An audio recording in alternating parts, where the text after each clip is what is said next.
Si yo te dijera que esta es la casa más económica que tenemos actualmente en Manzanillo, ¿qué esperarías encontrar? Porque esta propiedad cuesta 1.595.000 pesos, pero además está recién remodelada y ya incluye varias cosas que normalmente tendrías que agregar después de comprar. Así que vamos a recorrerla y quiero que me digas si tú también crees que vale lo que cuesta. Estamos en el fraccionamiento Valle Paraíso y aunque estamos hablando de una vivienda de solamente 90 metros cuadrados de terreno, la distribución busca aprovechar bastante bien el espacio disponible. Al entrar encontramos esta área de sala conectada con la zona del comedor y la cocina, creando un espacio bastante abierto para el tamaño de la vivienda. Y aquí aparece uno de los primeros puntos interesantes. La cocina ya viene equipada con cocina integral y barra desayunadora.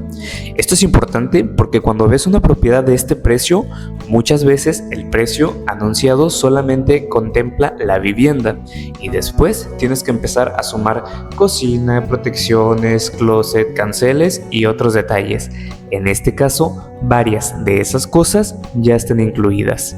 Salgamos al patio posterior, donde encontramos un espacio que, aunque no es enorme, tiene algo que para mí es especialmente importante: la privacidad y la seguridad.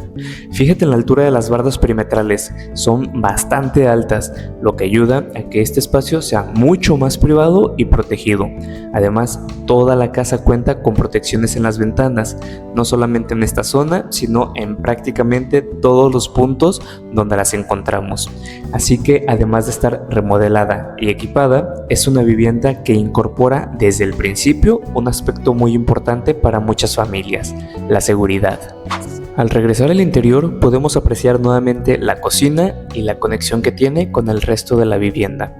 Para una casa de estas dimensiones, la distribución busca aprovechar cada metro disponible. Tenemos también un baño completo con un espacio de regadera bastante bien resuelto y un detalle que suma mucho: cancel de cristal templado. Así que nuevamente no estamos hablando de una casa que tengas que empezar a equipar desde cero. Pasemos ahora a las recámaras. La primera cuenta con un espacio suficiente para colocar cama, mobiliario y además incorpora medio closet, algo que ayuda a mantener organizada la habitación sin tener que invertir inmediatamente en un closet completo.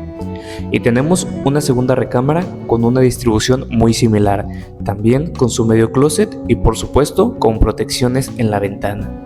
Son espacios pensados principalmente para ofrecer una vivienda funcional, fácil de mantener y lista para utilizar. Y ahora sí, después de conocer toda la casa, viene la pregunta importante: ¿cuánto pagarías tú por una propiedad así? El precio es de 1.595.000 pesos y actualmente es la propiedad más económica que tenemos disponible en Manzanillo. Además, puedes adquirirla de contado o mediante crédito Infonavit, Foviste o bancario. Me gustaría saber tu opinión sobre el precio, la distribución, los acabados, el equipamiento, en fin, déjame saber tu comentario. Y si te gustó, regálame un me gusta, compártela si sabes de alguien que esté interesado en adquirir una propiedad con estas características. Y no olvides seguirme para no perderte más opciones como esta.